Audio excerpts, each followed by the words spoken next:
disagree with the speaker, raising question as to whether or not they're actually loyal to the people or they belong to the Wike caucus, hence, carrying on the political crisis that has engulfed the state in the last couple of months. We thought we would see an end to it following the intervention by the president, Bola Ahmed Tinubu. The peace pact that was signed, the governor affirming that he would ensure the implementation of that peace pact to the letter.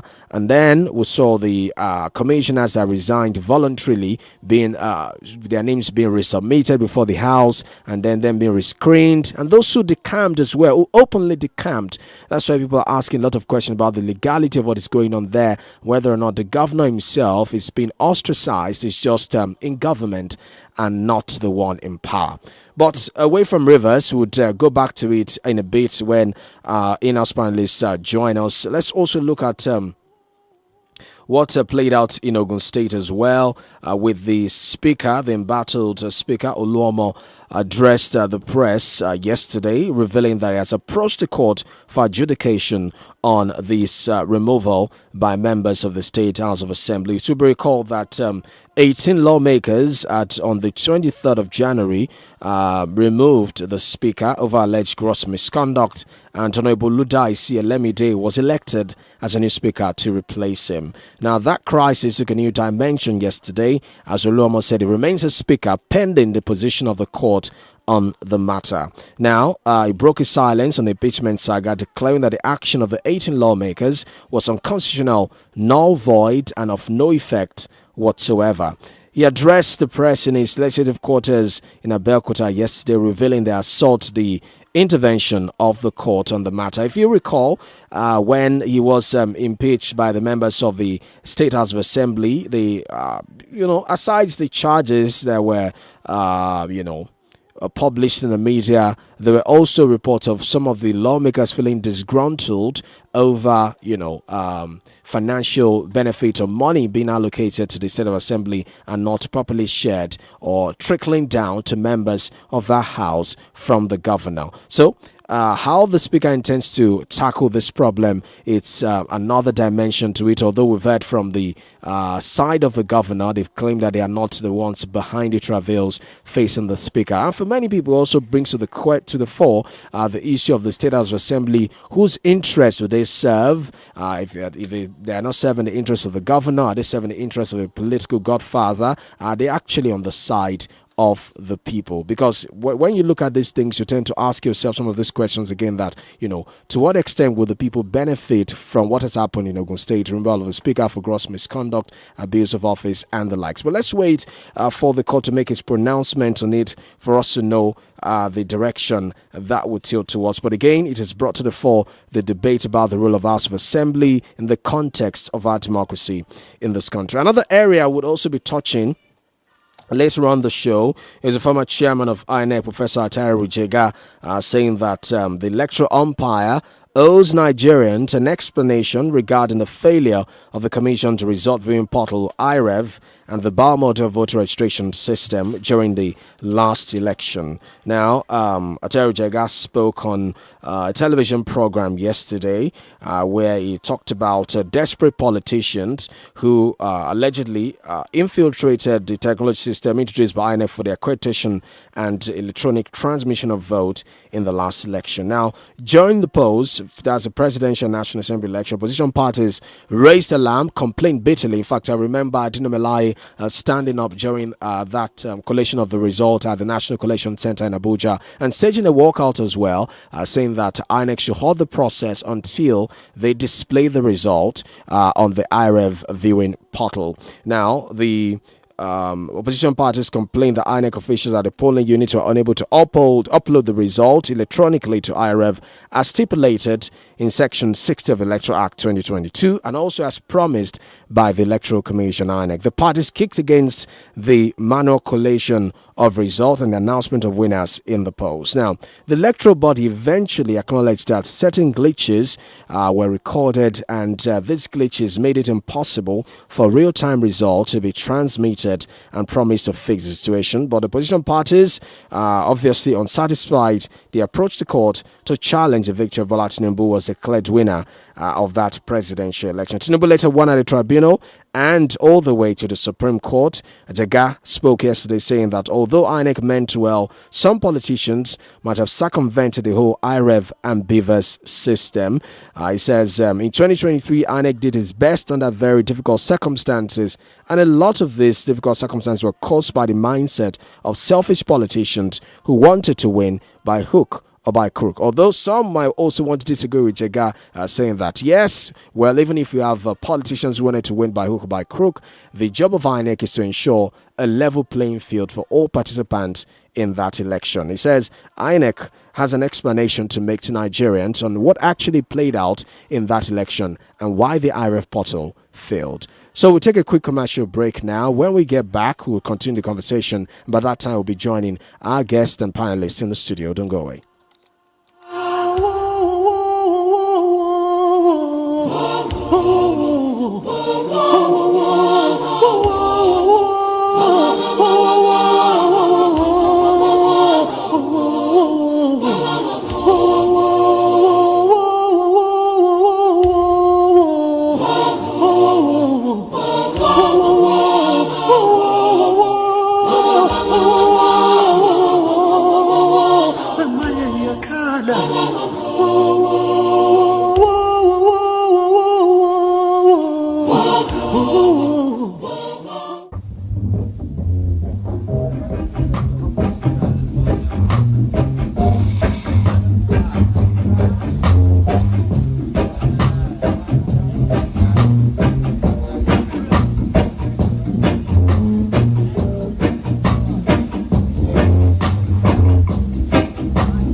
Feel better about your life.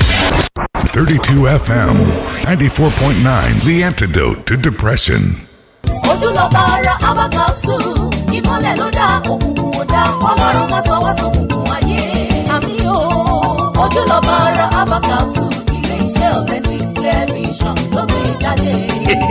Ìmọ̀lẹ̀ dé òkùnkùn parada.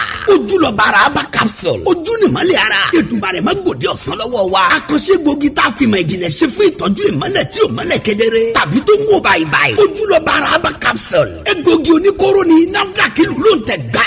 Authentic Clear Vision ló ṣe é. Ó wà ní chemist àti pharmacy stores lágbègbè rẹ̀. Ẹ tún lè ríra lọ́fíìsì Authentic Clear Vision. Tó wà business complex. Lẹ́gbẹ̀ẹ́ Amidu Ajibade shopping complex Gate Ìbàdàn. Àǹfààní ńlá wà fún alágbàtà tó ń kó ní pálípálí. 081-4254-3127. 081-4254-3127. Ojúlọ̀bára Aba capsule. Tí o bá sí àyípadà bó o ṣe fẹ́, tètè lọ rí dókítà rẹ o. Ojúlọ̀bára Aba capsule. Ilé-iṣẹ́ Authentic Clear Vision ló gbé jáde.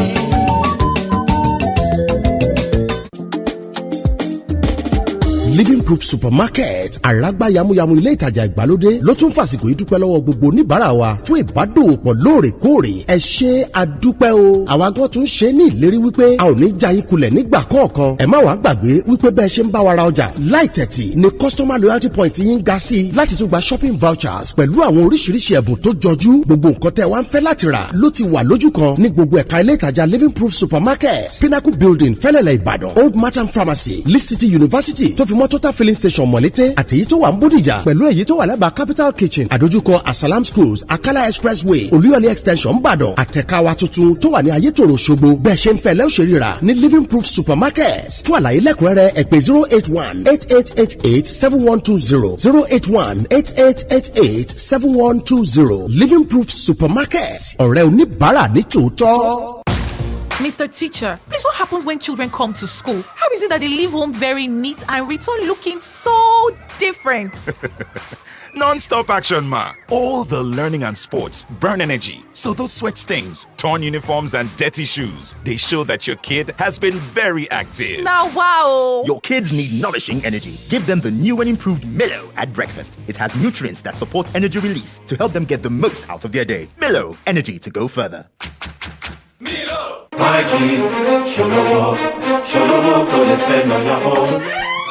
Baby, why you for the come by this kind time? I go charge for she go house. Which kind of hair like be this? Nepa no dey since. We no hear any generators for this compound. Why you can't go charge? Dey there. she go don buy DC product for Shikes Solar Land. So if NEPA dey or NEPA no dey, she go no dey carry land. No be only that one dem get o, dem still get other solar appliances like DC washing machine, DC freezer, DC rice cooker, DC stove, DC dry iron, DC mosquito killer, plus plenty others. Many inverters still dey o, wey go power everything wey dey your house. Oya, pe check Solar Land kíákíá sórí 0703 204 0269 0703 204 0269 or make you visit them for Dugbe beside MDS 14 Magazine Road, Ibadan. Tabi check out them website www.shikesolarland.com. Oh yeah, baby, I dey go Shike Solar Land now. Go buy our own confirm inverter wey go power everything wey dey this our house. I no wan hear say you should go house again o. I no go again. You spend on your own. You're listening to 32 FM 94.9. In order to matter, matters of the state must matter to you. If some people are crying that they are in darkness, they should go and hold those who vandalize the installation. Let me say that the political crinkle.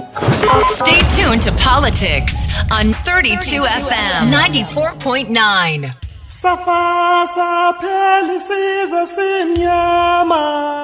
Welcome back, the Podium on 32 FM 94.9. Yes, we'll quickly continue conversation with our inner panelists now as we await our guests to join us virtually for today's conversation. Let me welcome Prof. Prof, good morning, good to have you. Good morning, it's great to be here in this Hamatan morning. Yes, Professor Ayede of the University of Ibadan. Let me also welcome Barrister Yomi Ogunola as well. Barrister, good to have you. Yes, so good to be here. And I want to adopt the submission of Prof relative to the Hamatan. It really affected me this morning. I don't know what magic Toba has. Look at him. I mean, as if nothing happened today. But I guess I'm used to it. Okay, let's quickly. I opened the show by looking at what happened in Rivers yesterday. It looks like this is a never-ending crisis that football has to overcome. Although he won at the Supreme Court, but some people are saying that, as I said in my introduction, he's just in government and is not the one in power.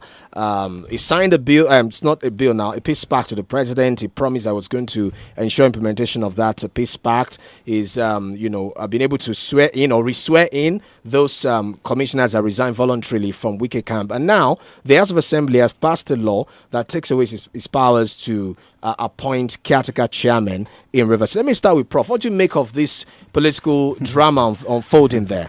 You mean political crinkle?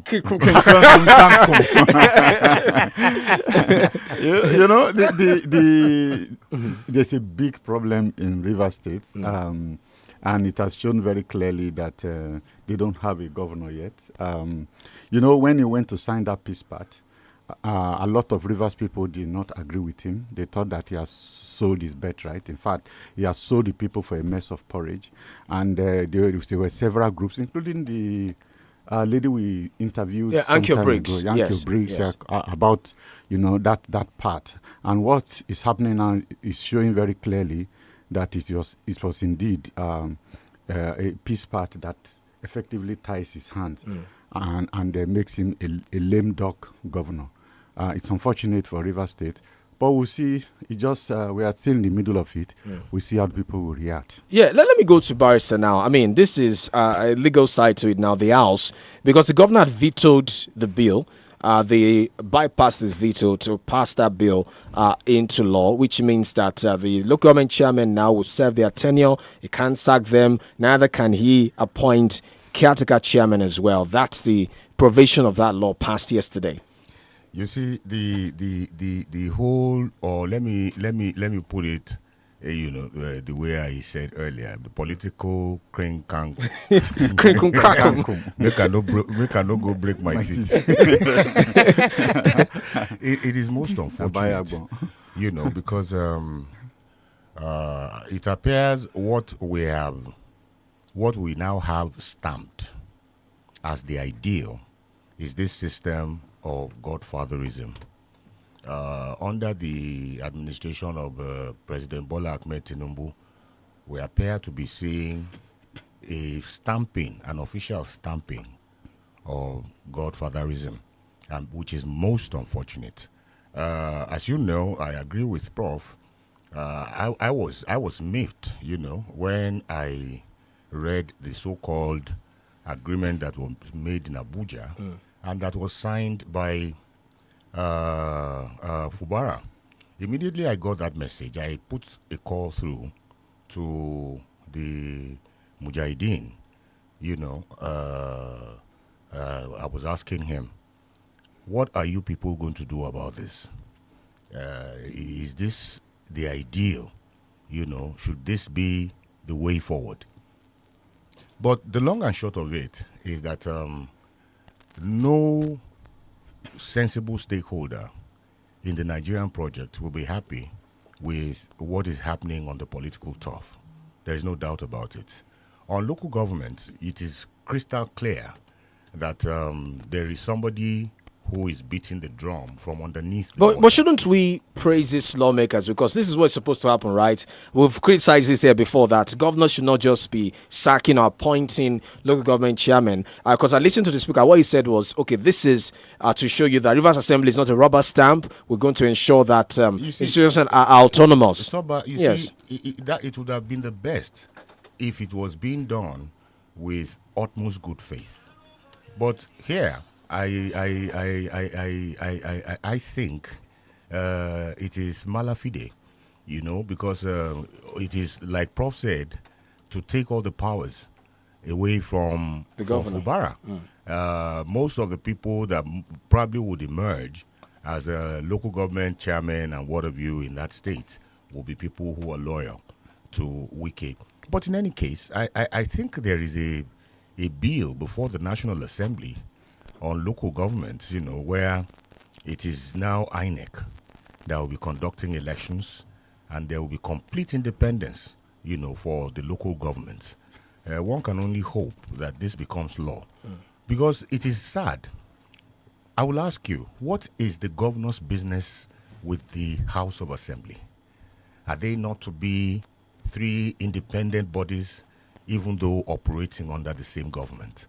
You can see the mess that is happening in Ogun State. Yes. Some of them came out before the media and said part of the crisis is because money is not trickling down. No, it's not even about money trickling down. The money given to them by the governor. That is very sad. The money given to them by the governor did not trickle down. Governor is giving the House of Assembly money, and then you are talking about rubber stamp. What can be more? So it's really unfortunate. Prof, I mean, I don't know if you're seeing the bright side to it as I'm seeing it as well. The bright side. Yes. I've always insisted that local government elections can overlap across tenures of governors. And I think that's fine. The only difference here is that we have negative behavior leading to positive outcome, which in any political system, as Max Weber would say, it is possible for good to come out of evil. And that's what the typical situation we find ourselves now. What they have done is to preempt the governor's effort, to remove all those local government chairmen. And therefore, because they are the full soldiers of the outgoing governor, the minister here, and they've tried to stop him. What that also shows is that you can't sign an agreement and accept it halfway, and then you want to implement it half-heartedly. Those who prepared the agreement already understand the ground on which that agreement will be enforced. And so it's very unfortunate for Fubara that they've simply pulled the carpet from under his feet. But there are other options open to him. And I think that it will be challenging for him, but nonetheless, there are other options given to him. Because if he's in control of the PDP, then he can begin to deploy resources, to strengthen alternative forces of power at the local government level, who can then be on the ground to assist the parties. But the point that Barrister has made, which I think is very vital in this whole situation, is the fact that the president put a stamp of approval on a situation that will not bode well for the future, especially in terms of the development of democracy in Rivers State. I think that for many of us, we are not surprised because that's the kind of politics he has played in Lagos. And it's very fortunate for Wike that he actually moved to support the president. Because by now... So it was a calculated move, calculated move. It was, in fact, it turned out to be probably more rewarding than he himself would have envisaged.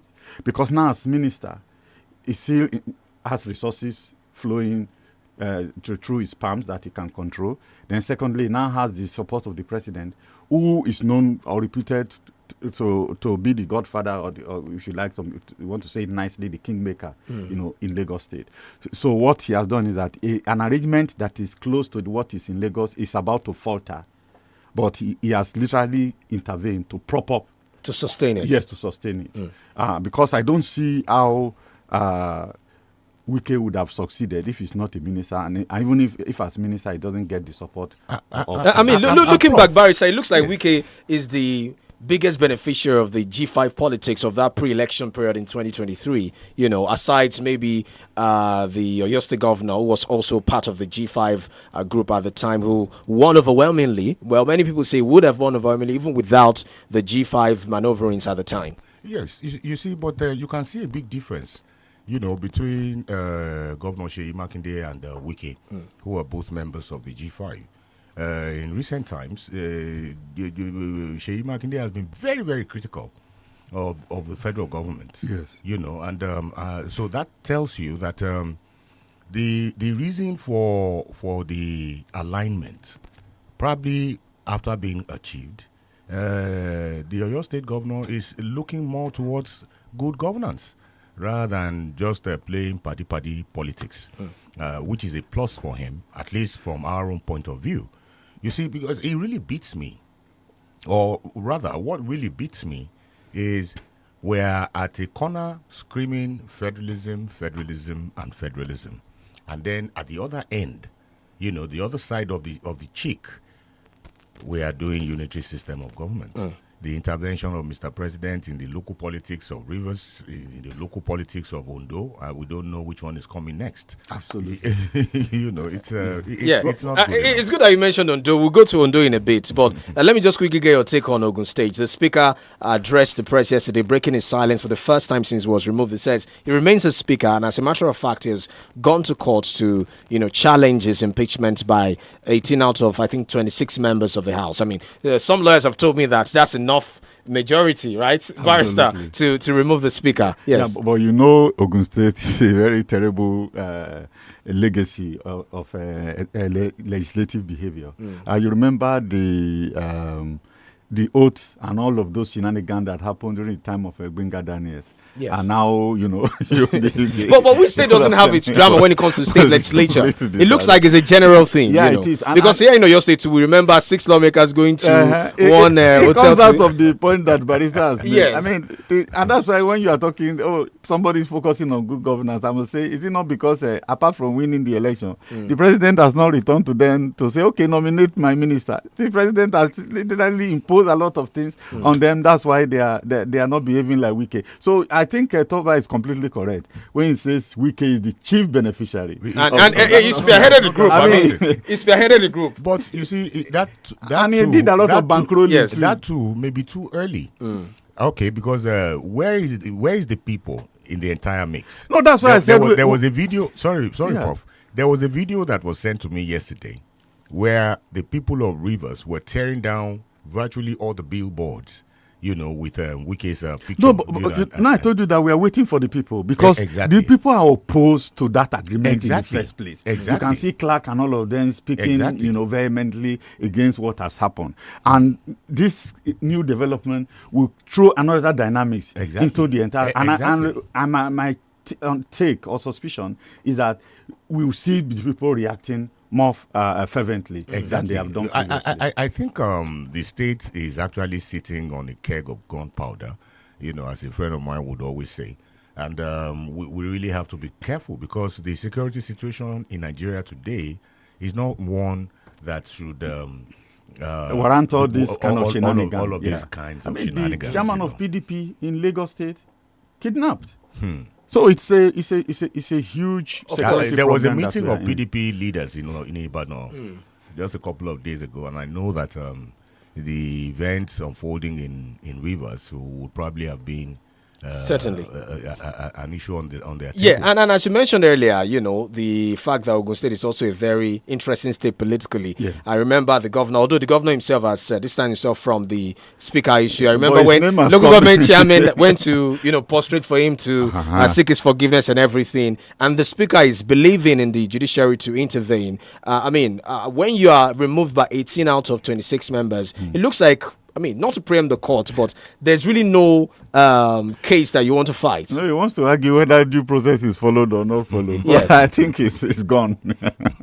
So that's I think the end it's for it. gone. Yeah. Okay, let's quickly go to Ondo State. Of course, Loki Aiyedatiwa is a governor now, following the passing of Rotimi Akeredolu. He's also nominated, and the new deputy governor has been confirmed. It looks like he's the man in charge now. But there's the Ondo State, of course, is a state where off-season election is going to be held very soon. People are talking about the possible internal wrangling that might happen within the APC, because Wale Akintanewa, the commissioner of finance, former commissioner of finance, because Aiyedatiwa has dissolved the cabinet, in the state. It said that the governor actually prayed for him before he died, that he had anointed him to take over from him as a governor of Ondo State. What's your reaction to this, especially given that most of the time you always have this succession battle, but in this case the person in question is no longer alive, so it's a case of he said this, he said that, he anointed me. The question is, who was there, Prof? Well, I think nobody will ask him who was there, who was not there. That would be an internal party affair. Yes. But the point really is that he has officially declared his interest in running for the office of governor, and he's trying to create. He's trying to wet the floor to create some amount of legitimacy for his ambition. So. Not surprising. I'm sure there will be others who will come out and say the governors had anointed them before he died. So, yeah. Yeah, and Barrister, it looks like, the stars just aligned for Mr. Aiyedatiwa.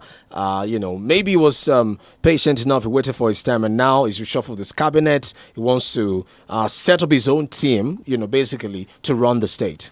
Yes, the political intrigues in Ondo State is one that should concern every keen watcher of politics in Nigeria. Let me take it from this angle. A couple of days ago, you saw what happened in the Ministry of Justice, how the former Attorney General of the state was booed out of office. The report we got was that they were actually going to assault him. I think that tells a lot of story, that Aiyedatiwa is really consolidating his hold on power. And if you know how powerful the governor is under the present dispensation, then you will not play with what Aiyedatiwa has, in his hands. But of course, we'll have to wait and see how everything plays out. Maybe it's because of the powers the governor is supposed to have. That's why people are surprised with the way things are unfolding in Rivers. But anyway, we're trying to join our guests for the day. Looks like we're having a bit of an issue with that. Sorry, Toba, let me just add this one. Because Prof said it before. Yes, if governor is very, very powerful, it appears Fubara submitted his own in Aso Rock. I don't know. Because, many people think that the moment, although I saw reports that, the governor was just waiting for the Supreme Court to affirm him. And now that the affirmation has been done, maybe we'll start seeing his true color, as governor of the state, because that's also part of the. Because I listened to what he said about the Supreme Court judgment. He thanked, the president. He's expressed, confidence in judiciary. He also thanked the former governor as well, Nyesom Wike. So maybe he's looking at the calculation and saying that if you go against Wike now, the Supreme Court, no longer but is it not disheartening, Barrister, that we tend to look at court judgment regarding election as a political favor, or as somebody trying to make some kind of concession or a political settlement. I remember when Kano happened, same thing was said, and now people are also reading interpretation to it as to mean that, okay, Fubara is just being careful, Wike is with the presidency, he wants Supreme Court to make the affirmation. Now the affirmation has been done. I mean, does it make you cringe sometimes when people, isn't the judiciary supposed to be independent of all of this? Regardless of what happens, you're sure that you're going to get a judgment, not seeing it as a political settlement or somebody making a concession for you. You see, the catchy, all eyes on the judiciary is, for me, most apt at a time like this. I was on radio yesterday and I said something. There is this report that is trending, and I am hoping that the story therein will be debunked as soon as possible, because that is not good at all.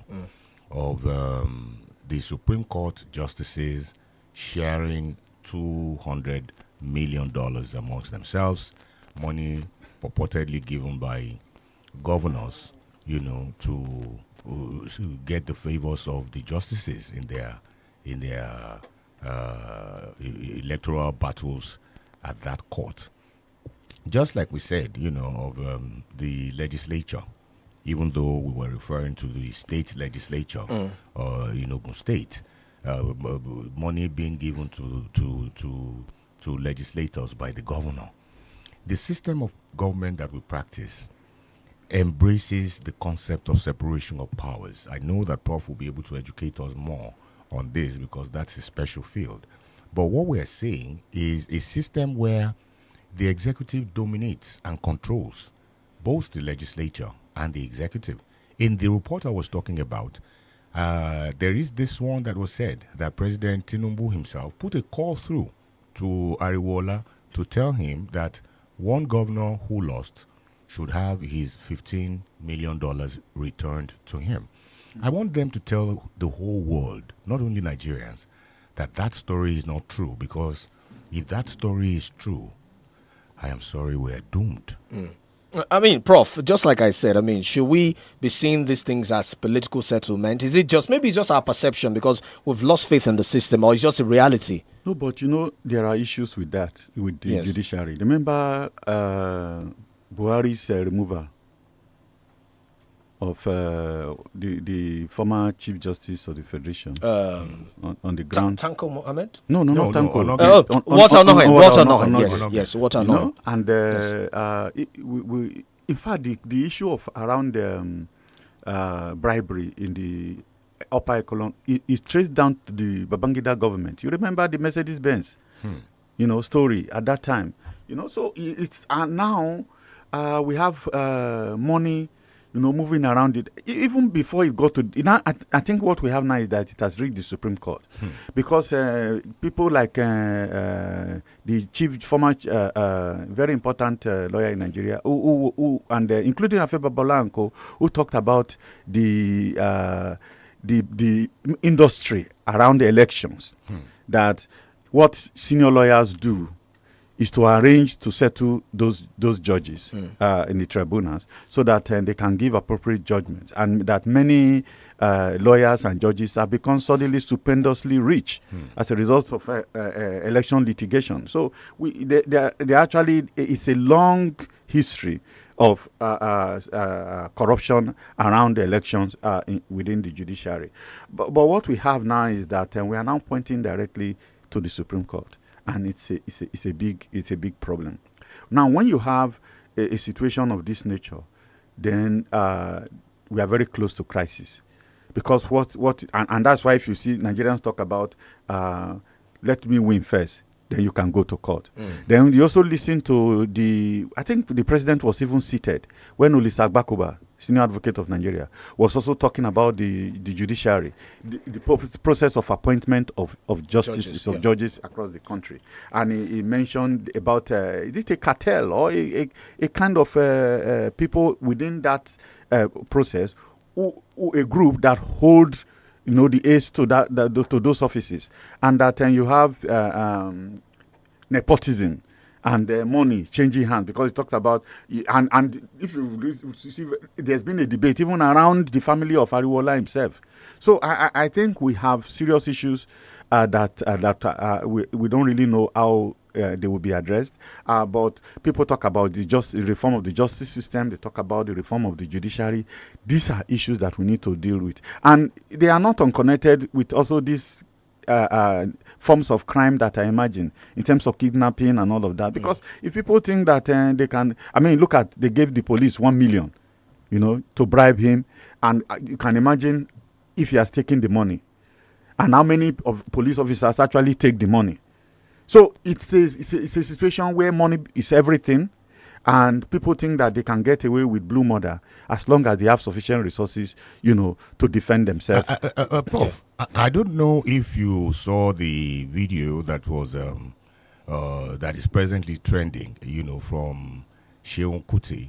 That's late Fela Anikulapo Kuti's son. He was recounting his experience while under the detention of the police. He said he was in the same cell with people who had been arrested for kidnapping and all that, and that every group there was headed by a policeman. Every group of those kidnappers, it is either they have arrested him, he is there with them as the head of the kidnappers, or there is a manhunt for him. So, but the long and short of it is that many of the rings of kidnappers are headed by policemen, according to Sheun Anikulapo Kuti. It's a very serious, very serious allegation.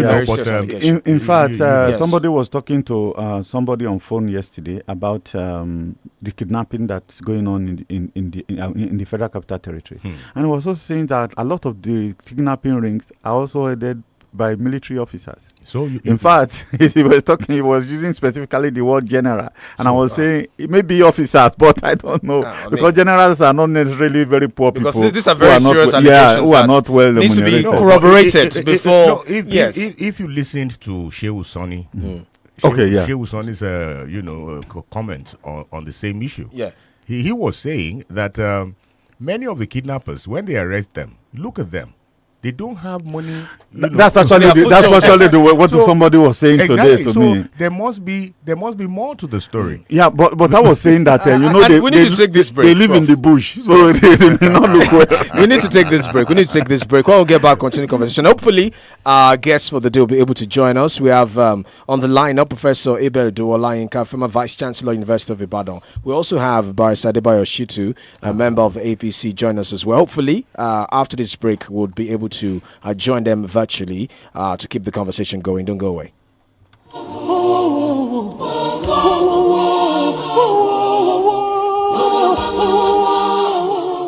Feel better about your life.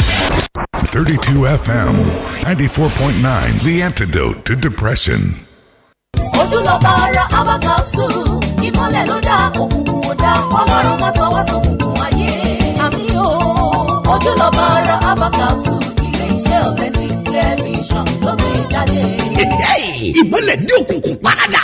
Ojúlọ́ba ara Aba Capsule. Ojú ni ìmọ́lẹ̀ ara. Èdùmàrè má gbòde ọ̀sán lọ́wọ́ wa. Àkànṣe gbòógì tá a fi mọ̀ ìjìnlẹ̀ ṣe fún ìtọ́jú ìmọ́lẹ̀ tí ò mọ́lẹ̀ kedere. Tàbí tó ń wò báyìí. Ojúlọ́ba ara Aba Capsule. Egbògi oníkóró ni NAFDAC ìlú ló ń tẹ̀ gbà.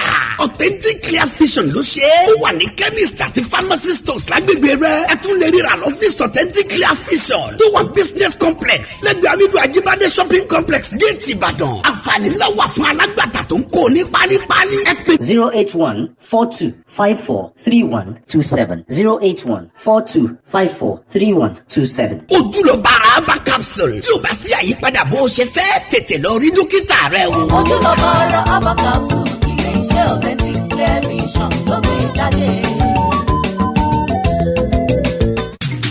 Ilé eléyìí o.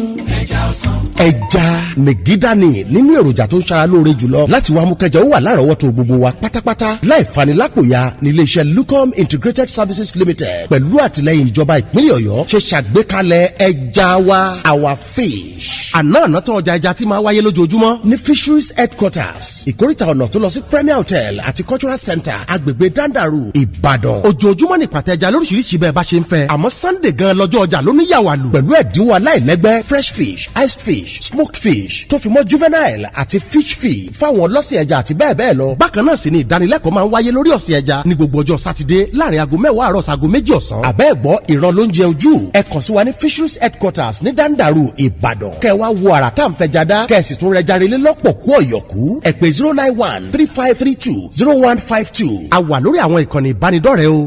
Ẹja wa, reinventing the fish production and its entire value chain business. Mr. Teacher, please what happens when children come to school? How is it that they leave home very neat and return looking so different? Non-stop action, ma. All the learning and sports burn energy. So those sweat stains, torn uniforms, and dirty shoes, they show that your kid has been very active. Now, wow. Your kids need nourishing energy. Give them the new and improved Milo at breakfast. It has nutrients that support energy release to help them get the most out of their day. Milo, energy to go further. The Word of God says in 1 John 2:5 that whoever keeps His words, truly the love of God is perfected in him. By this we know that we are in Him. Get deeper in His Word with Pastor Benga David Olushola on the Voice of Direction from Christ Possibilities Center. Previously aired every Tuesday 8:50 to 9 p.m. but will now be coming to you every Sunday 9 to 9:10 p.m. Sit back as you receive divine counsel through the Word of God. You're listening to 32 FM 94.9. When the people became silent, the government became oppressive. It's time to lend your voice to politics. On 32 FM 94.9.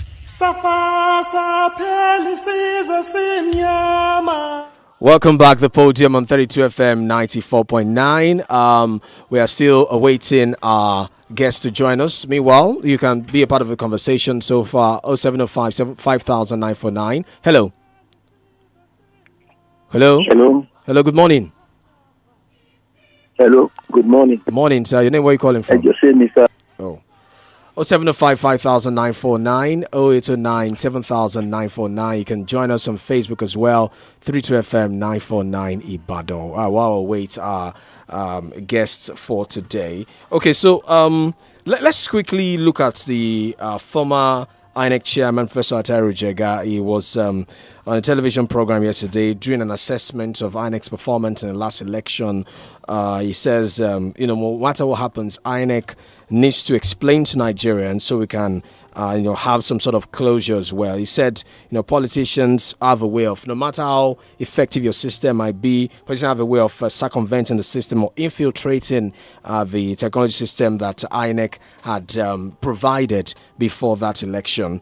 Remember the various controversy that trailed, the failure of the IRF portal, politicians criticizing the commission, eventually going to court before the Supreme Court now put to bed all the issues that were raised. Maybe for many was not totally put to bed, but of course that's the final arbiter, in this case the final court of the land. So let me start with you, Barrister. What do you make of Ataru Jaga's take that INEC needs to explain to Nigerians what actually happened? Although he also said that, politicians have a way. Maybe he was speaking from experience that no matter how effective your system is, politicians have a way of, circumventing the system and wanting to make a mess of what you've done over time.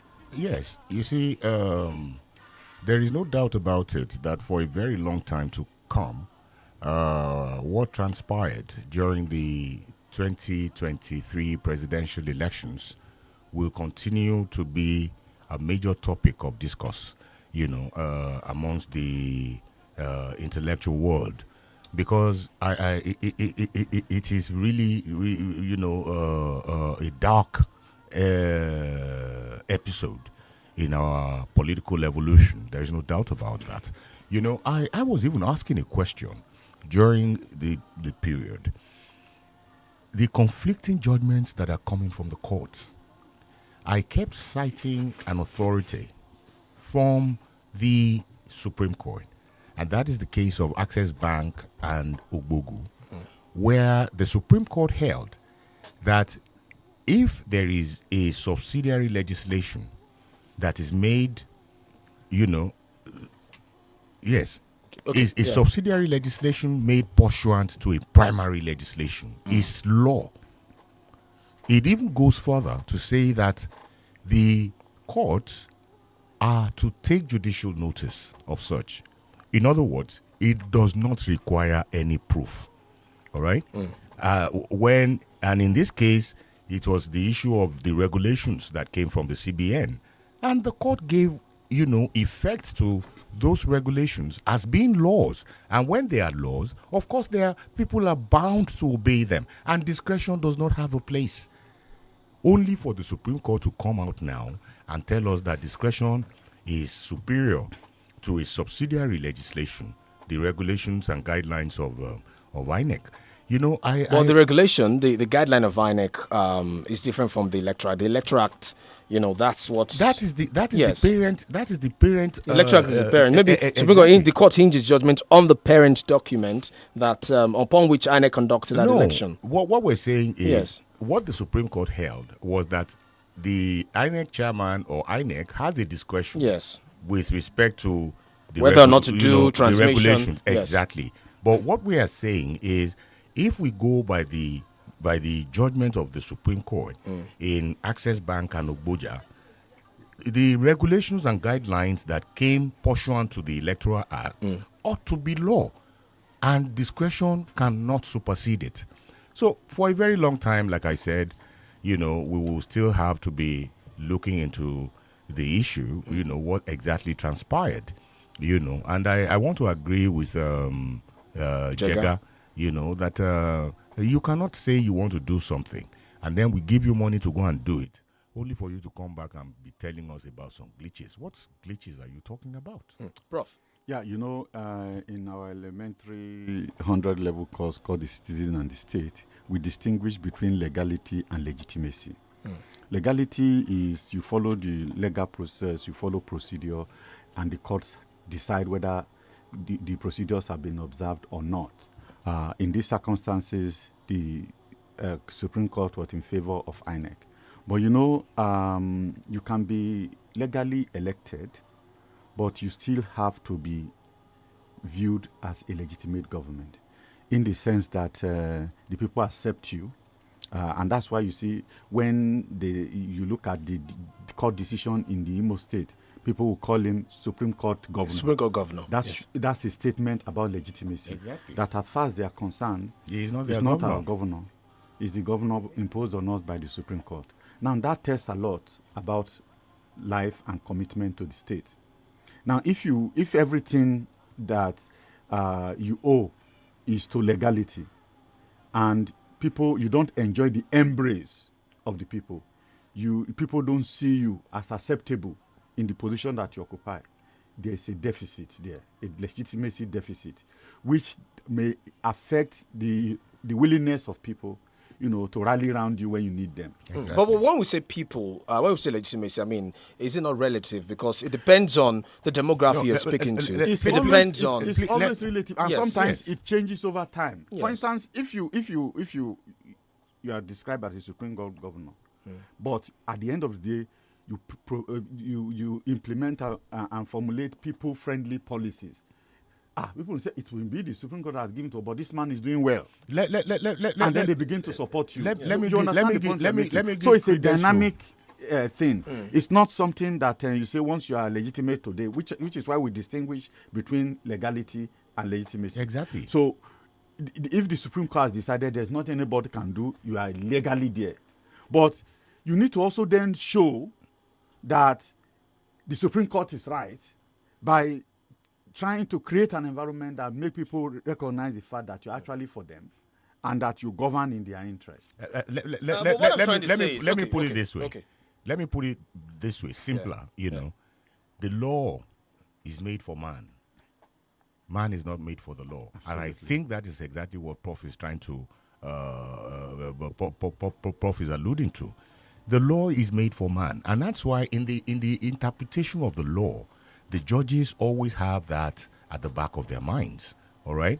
So it is not all the time that the courts would apply the strict law to a matter. You have concepts like equity coming into the question, public interest, public interest, and so on and so forth. So, law is made for man. It is made to make life easier for man. Man is not made for the law. I think. Okay. You remember the red cap in Kano, and people were saying what would have happened if the Supreme Court has ruled otherwise. Now, it's not to say that the Supreme Court is tied by the people. But it's trying to say that because I was looking at the symbol of justice, barrister, the veil, the sword, meaning that I'm not saying no matter who succeeds God, justice will be served. Yeah, but that's justice. But that's justice. As things are, that effigy, it appears that somebody has drawn the blindfold down so that it is now seen slightly. He's now seeing slightly. That's what people are beginning to say. Yeah. That unlike before, when it was completely blind, it doesn't see anybody. The scale, it weighs the gravity of your offense, and then the sword to do justice. But today, what we are seeing is it is now seeing people. Yeah. It now recognizes friends. It recognizes family, it recognizes alliances, and above all, it recognizes money. Well, let's go back to Professor Jega now. Let's go back to Professor. Of course, he's been in that system, and he says, politicians too have a way of wanting to circumvent the law. And I think we also need to look at that area as well, because to have a credible process, it's a job of everyone involved in that process. Maybe that's what we're starting to say about, yes, INEC needs to explain to us what happened, that it cannot also rule out the possibility of this, because I've heard that line of argument before, that maybe there were some people who were trying to infiltrate the technology. And the question again is that, why were they trying to infiltrate the technology just for the presidential election alone? Because in the National Assembly elections, the IRF portal reportedly worked. So what do you make of all of this? No, I think when we also talk about the question of legitimacy, it applies to all kinds of institutions who have stakeholders, who have constituencies. So if you talk about INEC, for instance, the way we perceive INEC is very important for the legitimacy of that institution. Because sometimes we say, do you believe in INEC? Is the election credible? Is it fair? So these are questions that we ask when it comes to INEC. And INEC holds us that responsibility to explain to us when things go wrong. And as we speak, I don't think anyone believes that INEC provided sufficient explanation of the failure of the IRF portal in the presidential election. And the idea is really that if it has a cogent explanation, it would have put it on the table. And as long as it's unable to provide justification for that, other than the fact that the decision to use IRF is purely discretionary, it's just to enhance transparency. As if transparency is not a very important value for election administration. But Bryce, I want to add something. Before we go there. Now, you see, I when people talk about the contribution of the people, to what happened and what have you, I always say this: when the flock is lost, the entire blame goes to the shepherd. Absolutely. The Hobbesian state, we all know what it's all about. All the nuances of human beings and all that. It takes the law to put them on the right course. So if the law is not working, if there is absence of law enforcement, then of course all the shenanigans that you see will continue to take. For instance, the case of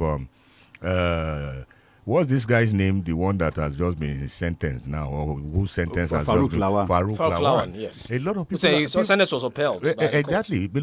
Quite a number of people are asking questions. Why, in a country where we are trying to battle corruption, where we are trying to fight corruption to a standstill, and then he goes off with such a light, as far as I am concerned, light sentence, it is not good enough.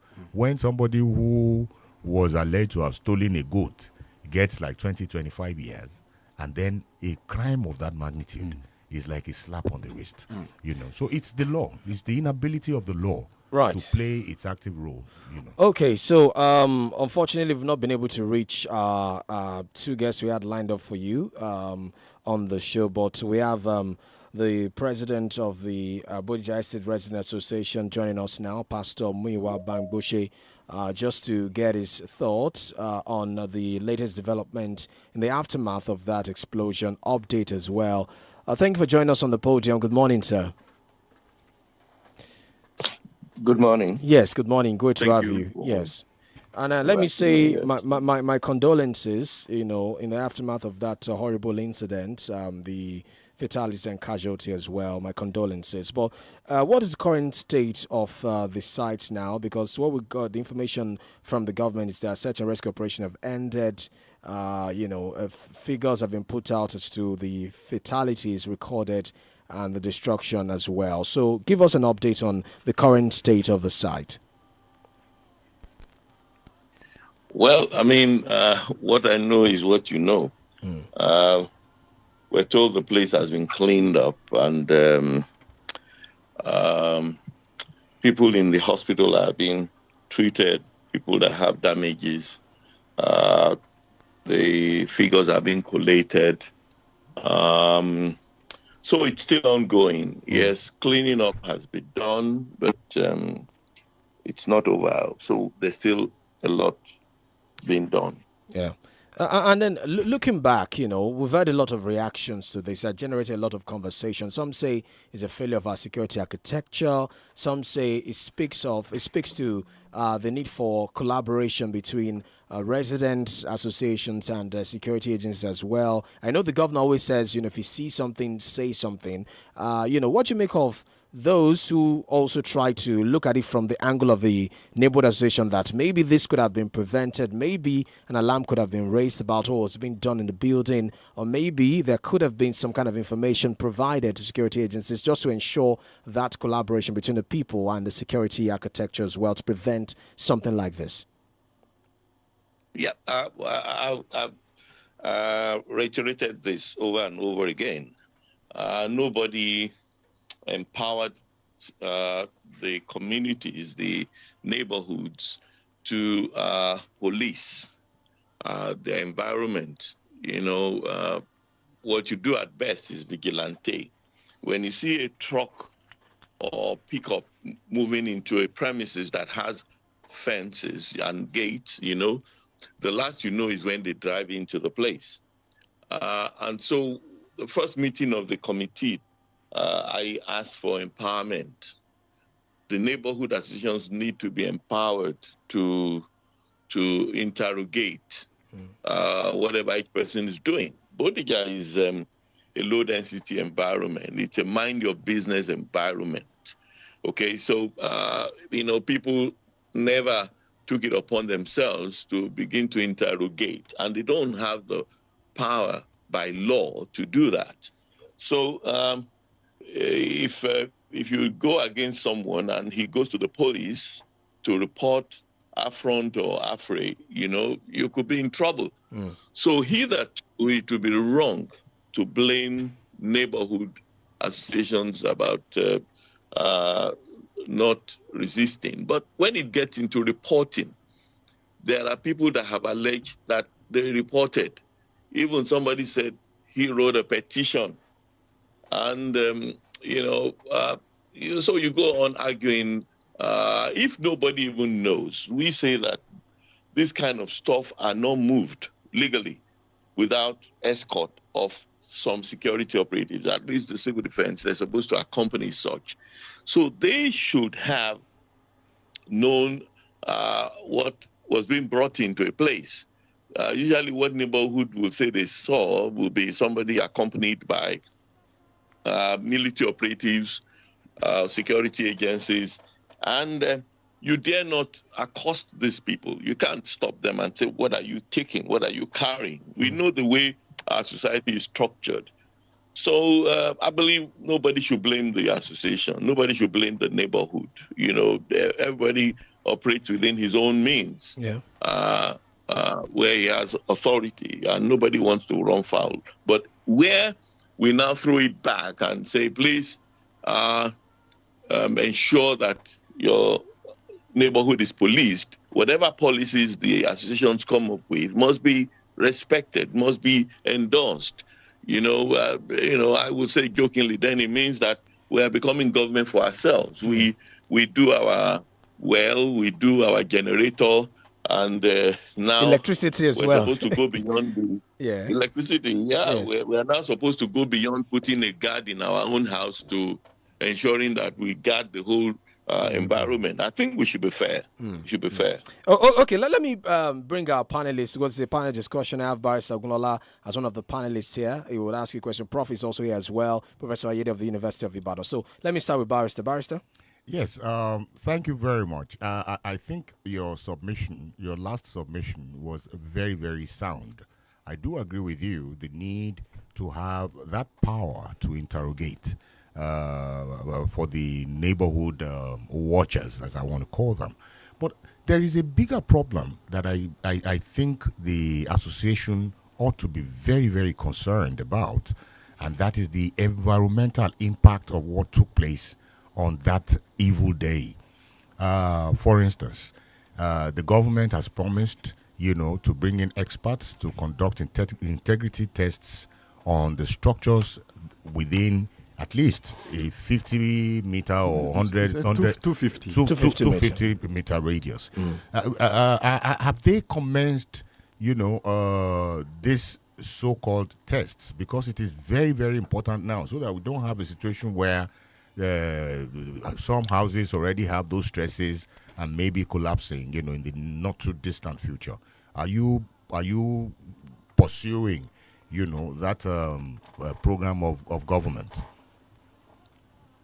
Well, based on what government said, and we also contacted the Nigerian Society of Engineers, who are the ones who volunteered pro bono to do this integrity tests as a corporate social responsibility, CSR. They made it clear they're not charging for it, they're not charging government for it. So we have seen them in the neighborhoods. We have seen them not just the joy, let's say, people have seen them on Ibikunle, on Adeyi, neighboring street. So we believe, let me say that they told us they have been carrying out these tests. So what we also request of them is to give a copy. Although there are a bit of some funny situations where people whose houses have been inspected said they were not aware or they didn't see them when they came around. But I can tell you that the Nigerian Society of Engineers, in fact, I asked specifically which teams are these from University of Ibadan. I believe the Civil Engineering Department, we should be grateful to them. INT'L and a few other civil engineers, they are involved in this. So, we are informed that the tests are going on. Right. Wonderful. Let me go to Prof now. Prof. Yes, I think what is out there in the news is that the government has set up a fundraising platform. And we also got the report that some of those who have been displaced have been housed in hotels. I'm just concerned about the program of intervention to assist those victims of the blast. I'm wondering how organized has this been in terms of do you have a committee? Do you have how frequently do they reach out to those who have been victims, and what short-term or long-term plans do they have for them? Because it's one thing for to set up a platform, but the government itself has to commit some of its resources, to this effort. So what do you know about this intervention to assist victims?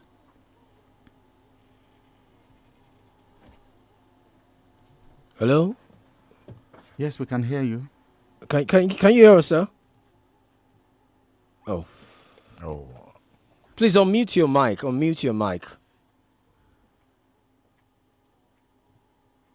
Okay. Are you referring to me or someone? Yes. We It didn't was hear for you. you. The question was directed to you. The question was directed to you. I hope you got my question. Oh, you were speaking to, you said a prof or something. So yeah, no, Prof is our panelist. Okay. Prof is our panelist. So he was the one who asked the question. I'm I was the one who calling. asked Yes, the question. he was the one who asked the question. Now, Prof was the one who asked the question. Please go through the question again. When I Okay. had Prof. Oh, okay. Okay. I started with the what's on the ground in terms of efforts to assist the victims of the donations incident. and all that. Yes, I talk about the government platform, donation platform, and then of course the idea that those who have been displaced are housed in various hotels around.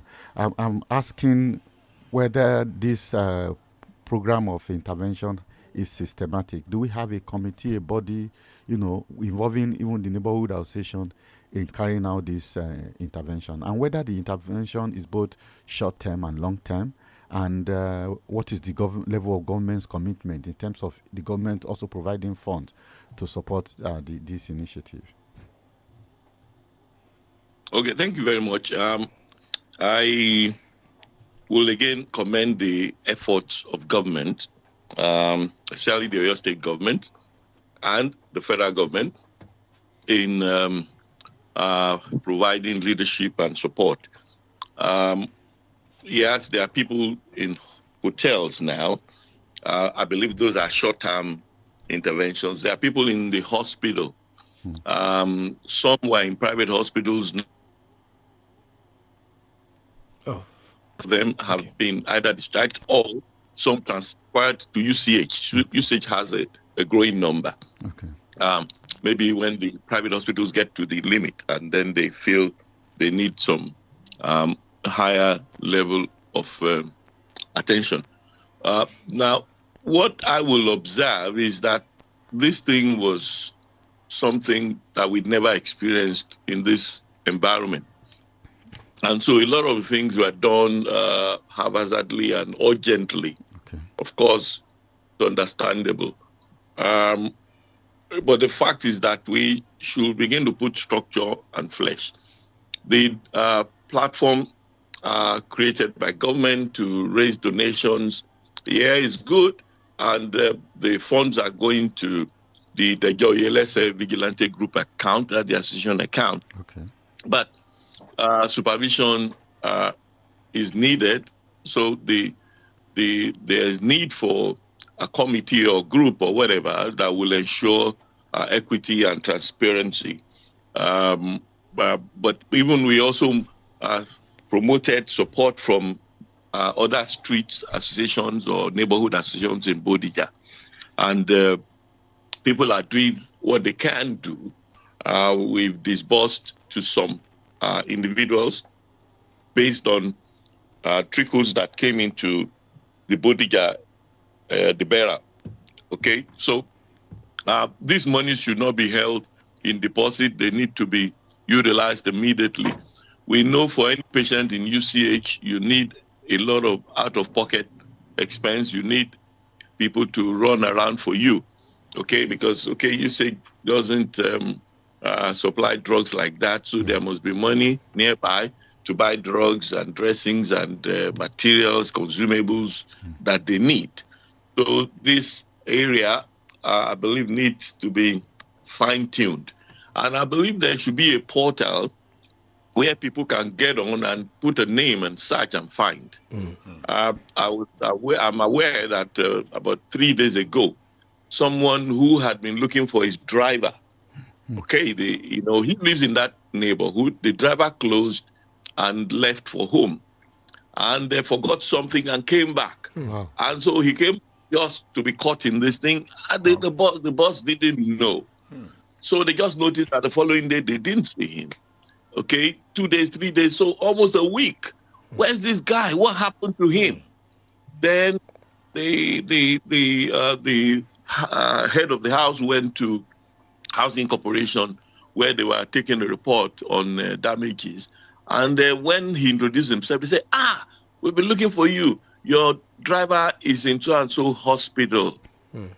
So, you can imagine that was more than a week. Wow. By the time this person discovered the driver.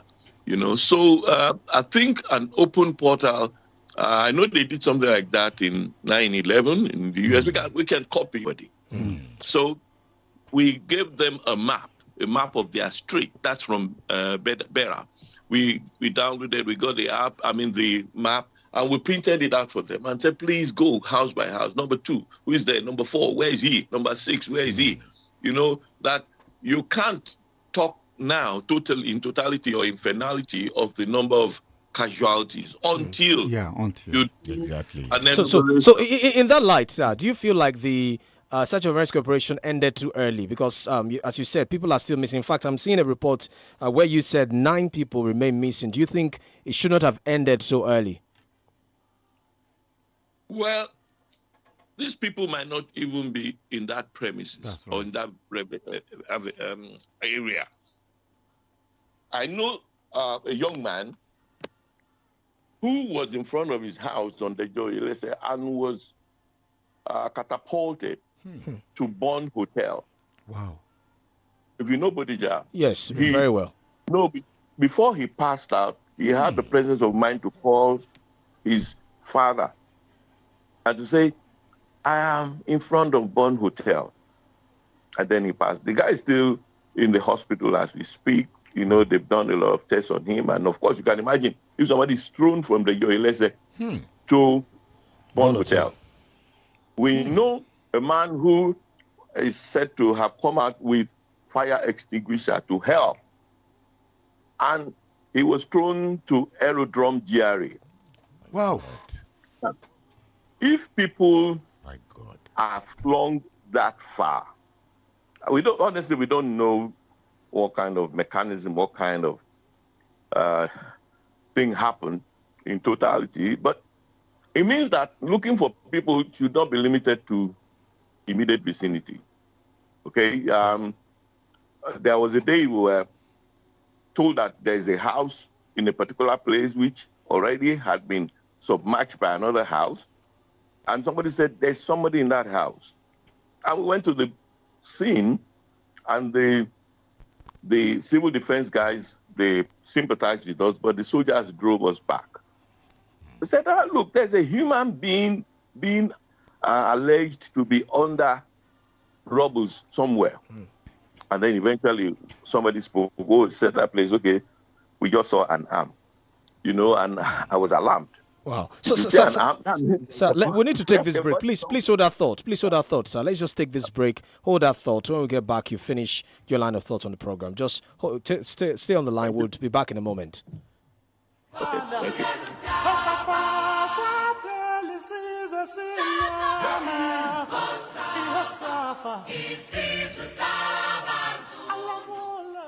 You're listening to 32 FM 94.9. Ọlá lorúkọ mi ṣùgbọ́n látìgbà tí mo ti já àwọn ọ̀rẹ́ mi sí pé wọ́n lè ra dátà gígábáìtì kan lówó tó kéré jọjọ bíi £200 ìyún £200 lórí DanCity. Òun ni wọ́n ti ń pè mí ní Mr. Jáwọ́nsí. Mo tún wá jẹ́ kó yé wọn pé kì í ṣe dátà olówó pọ́kú nìkan ni wọ́n lè ríra lórí DanCity o. Ìbá ṣe pé ẹ fẹ́ sanwó lórí ayélujára, bó jẹ́ owó iná, owó ìyọ̀ǹda amóhùnmáwòrán bíi ti DSTV, GoTV, StarTime àti bẹ́ẹ̀ bẹ́ẹ̀ lọ. Kódà kẹ́ ẹ fẹ́ sanwó káàdì ìdánwò bíi ti NECO, WAEC àti bẹ́ẹ̀ bẹ́ẹ̀ lọ. Ojú kan lórí DanCity ní gbogbo ẹ̀ pé sí. Ẹ wo ọ̀rẹ́ mi lẹ́yìn náà ò jèrè. Ẹ jẹ́ kí n já yín sí. Ẹ lọ sí www.dancity.ng.com láti jẹ àwọn àǹfààní ńlá yìí. Bẹ́ẹ̀ bá sì tẹ DanCity, ẹ̀yin ò DANCITY sórí Google. Ọwọ́ kan ni yóò gbé wá fún yín. Ẹ sì lè download Android app DanCity lórí Google Play Store. Lẹ́ẹ̀bà bẹ̀rẹ̀ sí ní jẹ ìfà data lówó pọ́ọ́kú. Ẹ má wulẹ̀ kí mi pé mo ṣe àìdúpẹ́ ara ẹni. DanCity, lo data bó ṣe wù ẹ́. Hello, excuse me. This Milo pack looks different.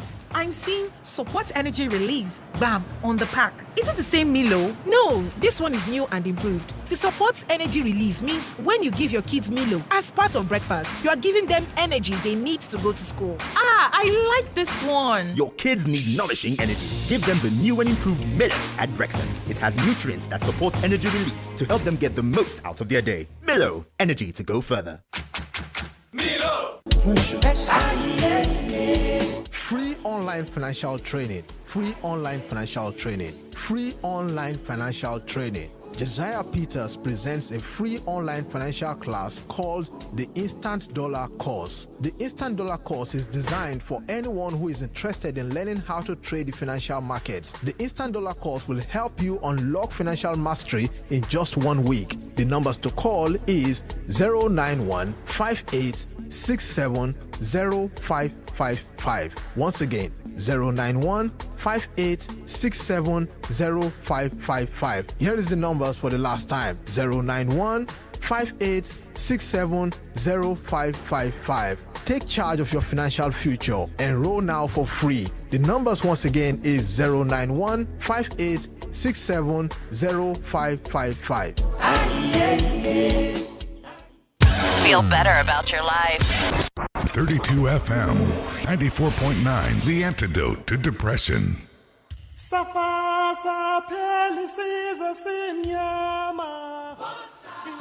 Welcome back. The Podium on 32 FM 94.9. We have the president of the Bodija Estate Resident Association, Pastor Muyiwa Bangboshe, joining us now.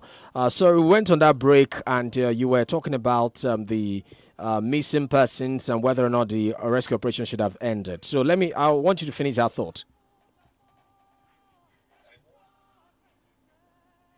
Yes. Thank you. Yes, please finish. Physical Go ahead. rescue. Yes. Physical rescue on the site can come to an end, but there's still need to continue to interrogate, to get information. Like I said, some people were catapulted to other streets or other places. The Aerodrome GRA is not even part of Bodija.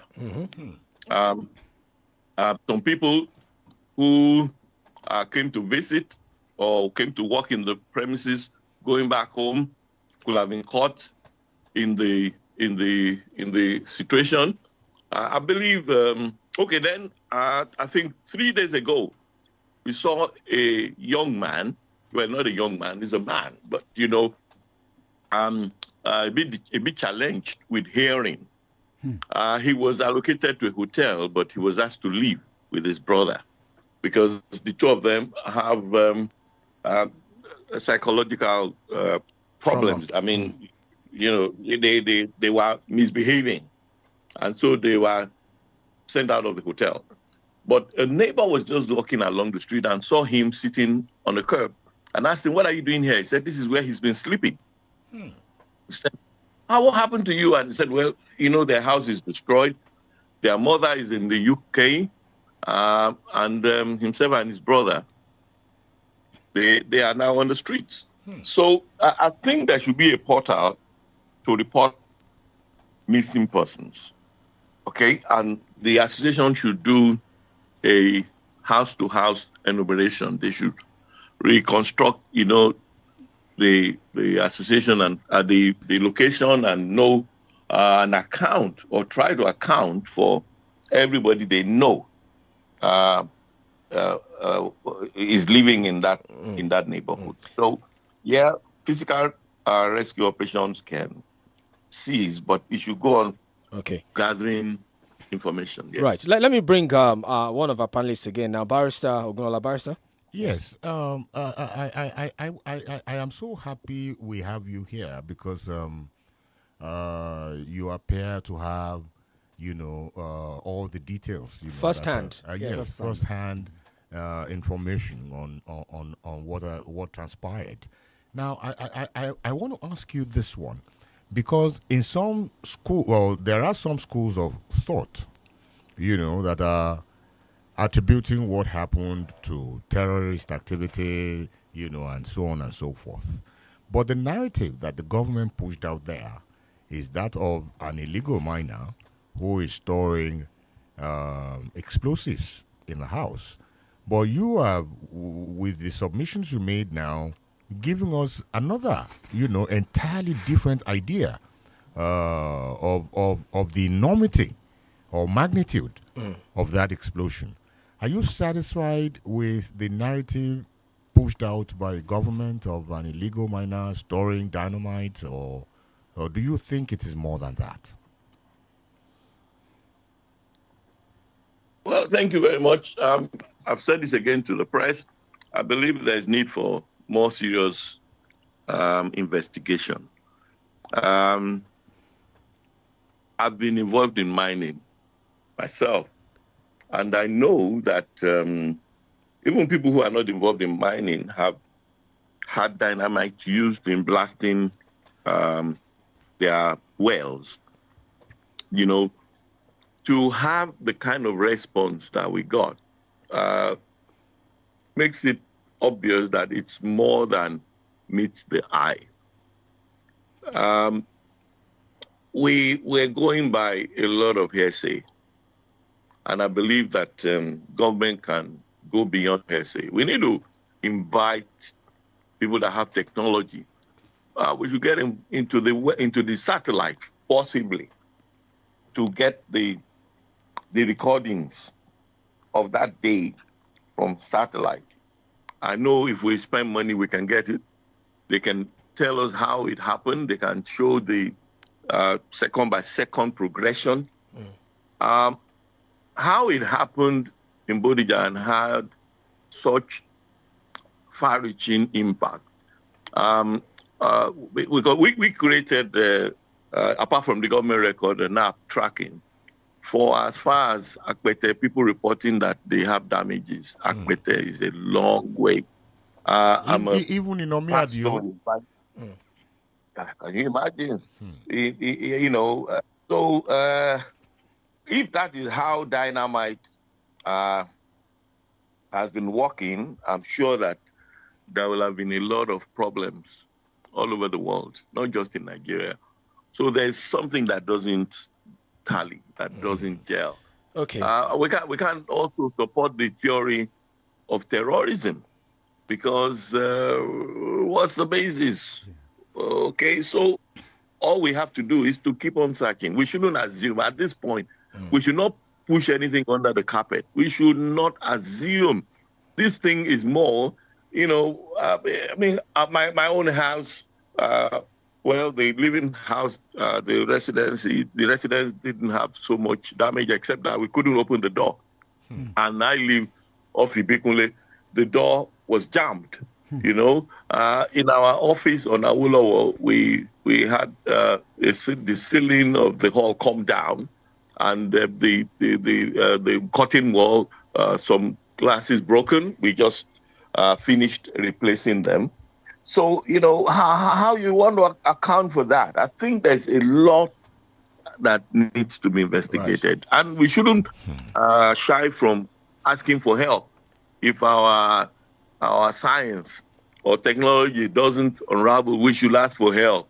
There are people that can help us reconstruct the incidents and then see whether they can form something out of it. Right. Thank you so much for joining us on the podium. Again, my condolences on the event, the unfortunate event, and I hope that we get more clarity as the days unfold as to the cause and those who are still missing as well. Thank you, Pastor Mura Bangbushi, for joining us on the show. Thank you so much. Thank you very much for your empathy. Thank you. Thank you. All right, then, we'll keep the conversation going now. One of our guests who had lined up earlier, finally, we've been able to connect with him, Barrister Adebayo Shitu, an APC chieftain and former Minister of Communication. Barrister Shitu, great to have you. Thank you for joining us on the podium. Good morning. How are you? Very well. Very well. Welcome back. Okay, so Barrister, let's get straight into it. The last time you were here, I think we're just about 5 months or thereabouts to the current administration. Now it's about 8-9 months. And, insecurity is one of the biggest issues of the day. The killings in Plateau State has raised a lot of concern, a lot of questions about the readiness of this administration, the political will there, to also tackle this problem. In fact, there are different sides to it. But, you were here a few months ago. You expressed your confidence with what is playing out now, the, recurring nature of these things. Do you still maintain that confidence, or, what do you make of the strategy being used to address these problems? I can assure you that my confidence in the administration of Bola Ahmed Tinubu remains very strong. You see, a lot of people do not remember that criminals don't give notice before they commit their crimes. What is happening in Plateau could never have been expected or imagined that it will happen. These are intra-communal issues.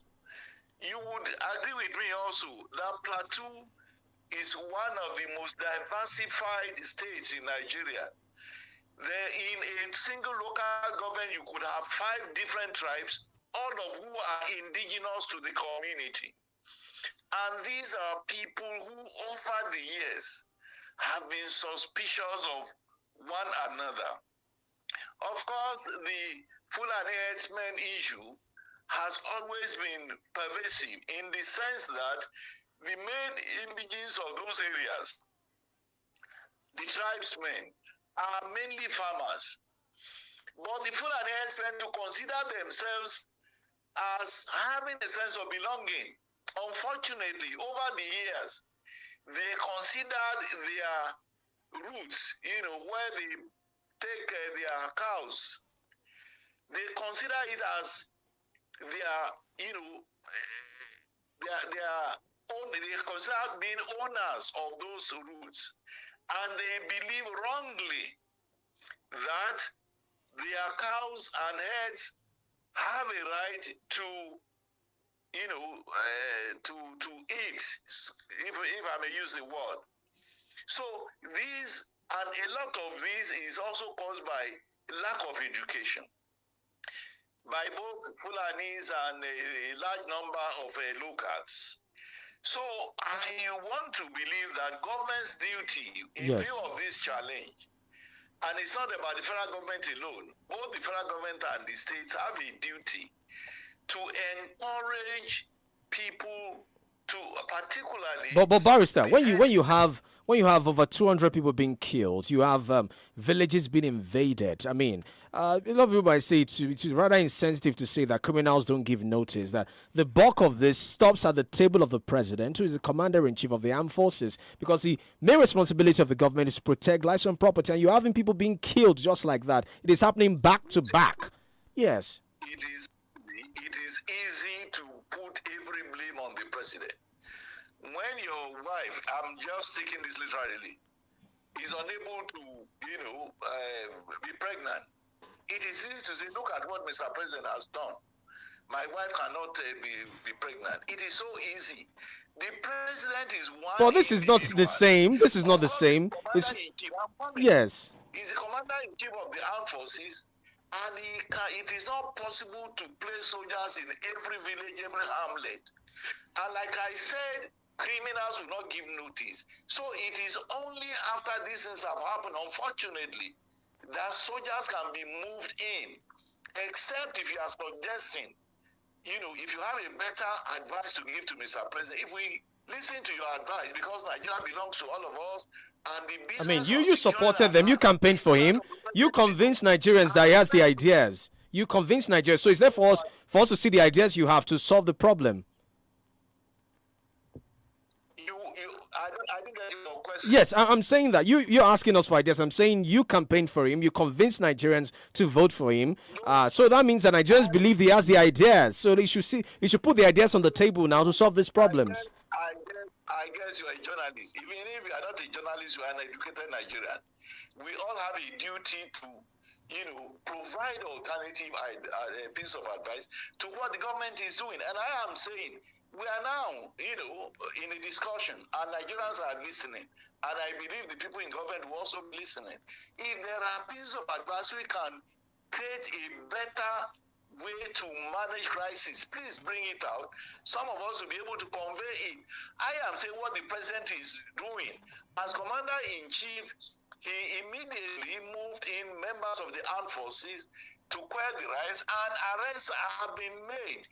If you watch the television every now and then, you will see that the armed forces, including the police, have been doing a yeoman's job. In fact, their lives have also been, on the firing line.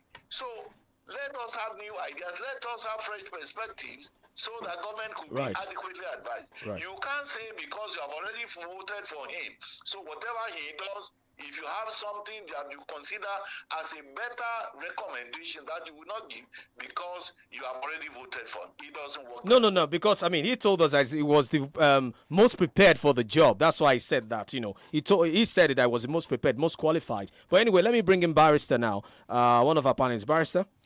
Yes. So good to have you, Leonard Senior. Yeah, you are welcome. All right. Now, I want to ask because I know your name since you already know my name. Oh yes, Barrister Ogunlola. Yomi Ogunlola here. You are welcome, Yomi. Okay, yes, sir. Now, I want to ask this question because I think probably that founded the question Toba was trying to ask. Some time ago, Nigeria shot a satellite into space. And part of the expectations is for that satellite to be used for, at least amongst others, monitoring purposes. What happened to that satellite? Because that could have been a very, very veritable way of,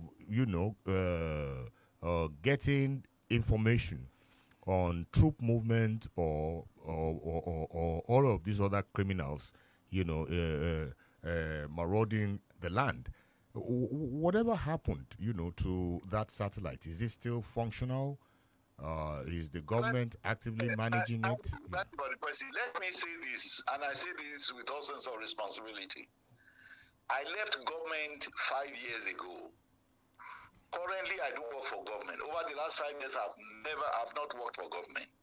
I am therefore, as someone, a citizen, as those of you there. So all information I wouldn't know what has happened.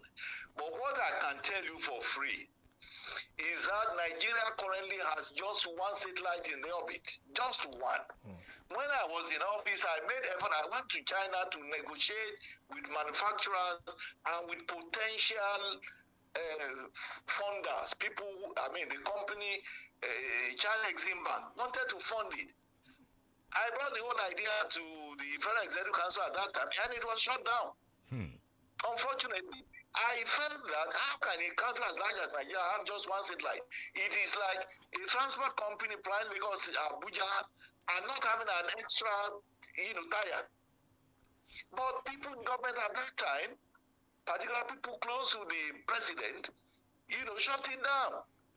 Otherwise, we would have had enough satellites in orbit, not only to take care of Nigeria's security needs, but also to do good business with the international community. As it is today, most government agencies do not patronize Nigerian satellite company because they know that, it could collapse anytime. Yeah, but now that sorry, sir, but now that your party is in control of things and you are very, very friendly with the present administration, given the experiences we're having, isn't it a good time for you to write a paper, because you were in charge of telecommunications then? Isn't it a good time for you to write a paper to advise government, on? I want to say that the present Minister of Communications is in fact an expert in the issues of communication. I don't know his expertise in the specific area of satellite communication, but generally I know he's an ICT person. Yeah. I hope he's listening to us, and like you just suggested, that perhaps I should find a way of reminding him. Having said that, I am now speaking as the Nigerian who is as concerned as any of you. A lot of our people, when they get to government, becomes inaccessible. Honestly, they become inaccessible. Oh, Barrister Shitu? Oh, I'm afraid. Okay, yes, it's back. Yes. Hello? Yeah, we lost you for a bit there, but you're back. Go ahead. Continue, sir. I was getting more than 500 calls and text message on a daily basis. And I tried as much as was to connect with the people. But a lot of our people don't do that. Once they get to office, they're on their own and they build a wall around themselves. So I just pray that people closer to Mr. President will be listening to this discussion and take necessary steps. I think communication with people in government is not, flowing sufficiently. And it is not because these people are APC, it is because they are Nigerians. There's always what is called the Nigerian factor. Nigerian factor, a lot of people don't know the meaning. The implication of Nigerian factor is corruption, is ineptitude, is cutting corners, is compromising and all of that. And it is in the journey of Nigerians, as it were, a lot of people, while they get to office, you find it difficult to reach them. So I want to appeal that the press is the one who can make the loudest noise in order to attract the attention of people in government so that they will reach out, because wisdom is not the prerogative of people in government alone. And that was why I was suggesting that perhaps if any of you has better ideas, to borrow government, that it is in the interest of all of us, because if Nigeria is safer, it is not people in government alone that will benefit from it, even those of us outside government. Yes, Barrister. I don't work for government. Yes. I'm not part of the government. Of course, my party is in government, but that does not translate to me being part of the government. So Just a quick one, Barrister, before we move over to Prof, to get his thought as well. I watched one of your recent interviews, and you talked about insecurity in that part of the country being a kind of rebellion against the current leadership in the country. I mean, I would like you to shed more light, what kind of rebellion? Yes. Yes. I didn't say against the current leadership in the country. I never said that. It would be stupid of me to say that. What I said, and it was a confession of a leader of one of the bandits in the northwestern part of Nigeria, a Fulani man, who said that their action is a rebellion against the traditional institution in their part of the country. They accuse you agree with me that is a Fulani Hausa, proclivity among them. There are Fulanis. A lot of the bandits are Fulanis. Majority of them are Fulanis, and unfortunately, the greatest victims are Hausas. So this man said, it was in an interview, that over the years they have suffered oppression, intimidation, and persecution in the hands of the leadership, the traditional leadership over the, who have judicial authority over their people. The man claimed that whenever they did the smallest thing, they are usually arrested, imprisoned, their cows are taken away from them, their women are, taken away and all of that. So they consider that they are human beings too. And I then followed it up with a suggestion or an advice which our late leader, Obafemi, said. He said, if you fail to educate the children of the poor, they would make sure that your own children cannot sleep with both eyes closed. Right. Well, otherwise, why don't we have this kind of banditry in Yoruba land? But Chifana had saved us by introducing free and compulsory education. At the time he did. And today Yoruba land is in the leadership in terms of education, in terms of exposure, in terms of civilization, with due respect to other people. Let me quickly bring in. Yes, Barrister. Yes. No, we won't have this kind of bandage because nobody who is educated will prefer to go and be sleeping in the forest and the wilderness grounds and know. Yeah. Let me bring in Professor Ayede now. Professor Ayede is also with us on this conversation. Prof. How are you, my brother? Yeah, good morning, sir. It's good to be with you this morning.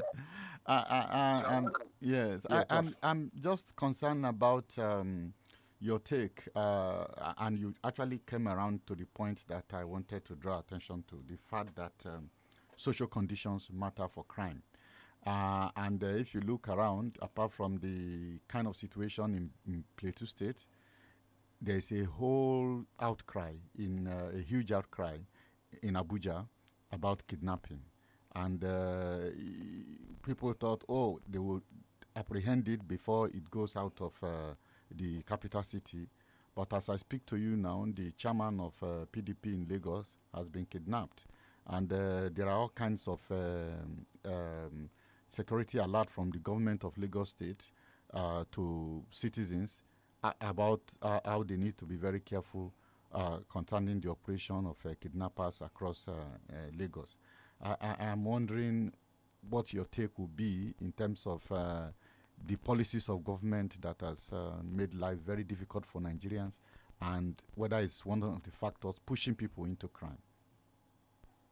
Well, let me say that in the case of Abuja, I think we should give thanks to the Inspector General of Police, who has established, a new squad to arrest the situation. Within the last 1 week, I am aware that most of the people involved in kidnappings in one area of Abuja and in some other places have been arrested. Some have also been gone down. I can assure you about that if you are conversant with the news. But again, on the general level, particularly with regard to what is happening in Lagos, it is possible that it is a targeted thing. Nigerians, I have tried to define the meaning of Nigerian factor. People easily take advantage when they have scores to, settle with the perceived enemies. If they have new ideas about criminality, they employ those new ideas and utilize it to, to settle their scores. I know that things are very difficult now. But I want to say, and I am happy to say this, during the presidential election, the three foremost presidential candidates, that is President Bola Ahmed Tinubu, Peter Obi, and Atiku, both of them agreed to what Tinubu is doing. That is, removing fuel subsidy. So if any of them had been president, the same thing would have happened. And for me, I said, I'm not in government now. I am feeling the same pains and the same pangs as any other Nigerian. You're a big man, sir. You're a big man, sir.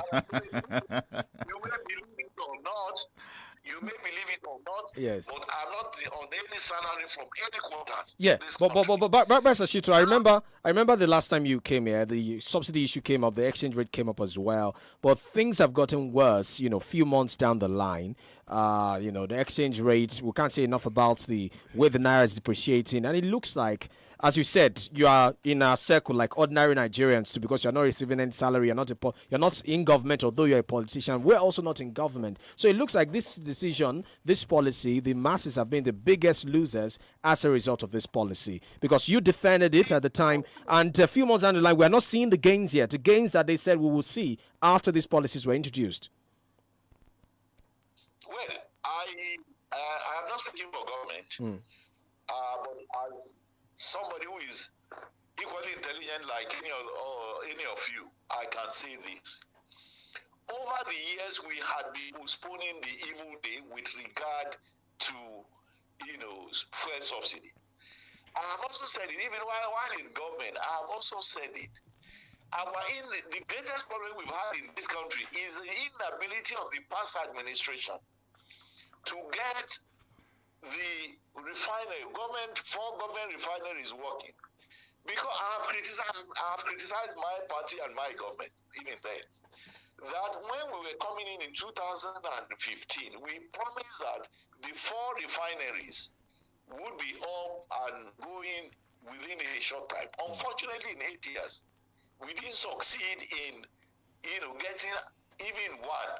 And that is what is pushing us. When we produce raw oil, you have to use money in dollars to transport the crude oil to overseas country for refining. You pay for the refining in dollars, you bring the refined oil back to Nigeria in dollars. It then pushes the price, unit price, or the landing cost, it pushes it up. That is the cause of our problem today. Because maintaining the subsidy was actually postponing the evil day. I am happy that Dangote's refinery has started production. I am also aware that Kaduna and possibly Warri will soon come on stream. I believe, and government is doing the best, and they have given a lot of commitments. As soon as we are able to produce all the petroleum products we need to sustain Nigeria, I think prices will come down and so on and so forth. So let us pray that we are able to manage this situation. Right. A lot of times now, if I want to travel, I'm in Abuja currently. I would have loved to be able to come to Ibadan every weekend. But where would I get the money for air ticket? Right. Thank you so much. Yes. So that is the situation. Yes. We all are suffering, but I believe at the end of the day, let us hope and pray that this government will be able to fulfill its promise to get all the refineries in place. If we can get all the 4 refineries in place by before the middle of this year, I believe Nigeria would see the difference. Thank you. Thank you so much. Thank you so much, Barrister Shitu, for joining us on the show. Thank you so much. Okay, just before we wrap up, let's see if we can take some comments on Facebook. Yes, facebook.com, that's /32FM949 Ibadan. Let's see if we can take 1 or 2 calls. Hello, very quickly. Hello. Hello. Yes, good morning. Barrister Shitu has just said that some of us should give to the current government advice that can make the country to be good. I think we should have a questioning of this country because the way that every state is able to control its own security and some of the resources embedded in such states. By that, if there's any criminality in a particular state, they will be able to know which kind of steps to be taken in order to contain such criminality. Oh, okay. Yeah, thank you. Yeah, thank you, Barrister, for joining us once again. Thank you, Barrister Shitu. On Facebook, Tunde Do says the greatest problem we have in this country is not the government, it's the elite, and they flourish in a disorganized structure. Hello. Hello, good morning. Morning. Yes, this is Miriam. I'm calling from Madrid. Yeah, welcome. On the issue of the exposure, especially the thing that sadness they had because it destroyed so many properties and also claimed lives of innocent people. So he implored everyone be vigilant in our different locations because security is a collective responsibility. Let's always say something whenever we notice anything. Right. Thank you. Okay, Robertson says, Barrister Shitu does not need salary. He already told us behavior of politicians whenever they're in power. Remember, he was once in power. Let me take this. Hello. Hello. Good morning. Okay. I sent another one. Security officers facing the bandit directly had position to tell the truth about the success rate of their action. Listen to senior officers may not reveal the truth. Why is it difficult to wipe out this miscreant? After all, they don't have the resources as much as the country. Okay. Hello. Yeah, hello. Good morning. Morning, sir. Yeah, Taiwo, this is my name from Ibadan. Yes, sir. So about the explosion, I think I just want to appeal to our people. If anybody have another evidence apart from what the government is proved to us, people should bring it out. Because let me tell you, I can give you one example. Where in my area, if they blast that dynamite at along the January, we normally feel it around the academic area. That time, I'm talking about 5 or 6 years ago. So, and as regard to what my statistician said, please, anybody that come to your station that contribute that government is not good, always ask them, what did you do to your community? Did you attended your community landlord association today? Have you paid your security fee for this year? For this month? All of us, we have the major vital role to play towards the successful Nigeria. Thank you very much. Thank you. We really enjoy it. Tunde Ido says, people come on radio and TV daily to profile solutions for the government. Which of these solutions have the political elites implemented to make Barrister Shitu pack well? Okay. Ayode Adepoju says, someone that said he was expecting to be compensated with a political appointment some months ago on the show, I'd expect nothing less than his defensive rhetorics from the government. It says, no matter how prepared. Okay, I don't think I'll take this one. Miriam says, I sympathize with the victims of the Ibadan explosion. I pray the Lord will restore all their losses and rest the soul of the deceased. I want to urge everyone to also support the government in strengthening security. If we see something, let's say something. Fasasi Abdulkadir Abiodun says, morning, your analyst didn't give us the whole gist on the CBN because the same Supreme Court overruled the CBN in its guideline on the issue of cashless policy and new Naira note. So you believe INEC should have gone ahead to use a compromise system to display results and create disparity in the result on its portal and IREV. PBAT enjoys both legal and legitimate acceptance. You are not the voice of the people. Okay? Thank you. Neither are you the voice of the people, but anyway, thank you so much for being a part of the show. Thank you, Barrister. Thank you, Prof. Unfortunately, we have to go now. Thank you. We'll be back next Saturday on another edition of the Podium. My name is OLORUNTOBA YUSUF. Enjoy the rest of your Saturday morning. Bye for now.